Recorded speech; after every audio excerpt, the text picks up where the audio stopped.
سنتحدث عن مستقبل الخضوع، عن مستقبل الكرة الجزائرية، عن مستقبل الكرسي الأول في الاتحادية الجزائرية لكرة القدم. إسلام بن عبد الله الحارس الدولي السابق، بعرفات إبراهيم مزور نجم شباب بلوزداد السابق ولاعب المنتخب الوطني سابقا، سمير فوحو لاعب سابق لمولودية قسنطينة ولمولودية الجزائر والأندية عديدة.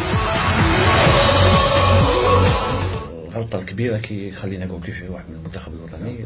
نظن الفريق الوطني جامي لحق، يعني مرة أخرى بالستاتيستيك جامي لحقنا المرتبة شحال 18 ولا 19 مرتبة 19 في ترتيب الفيفا عالميا.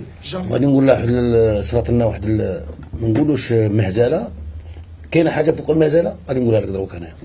رئيس الفيدرالي اخفق، نو حنا اخفقنا حنا كاع الجزائريين باسكو وين كانوا يروحوا الاموال تاع اللي كان يستلمهم الدوله؟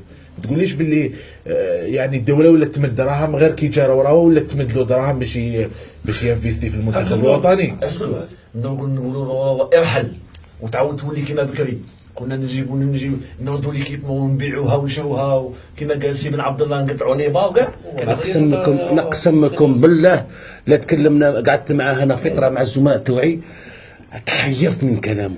لو كان ما جا انتقد ليكنز، لو كان ضرب في الاستوديو راني مع ما جا كاين بديل.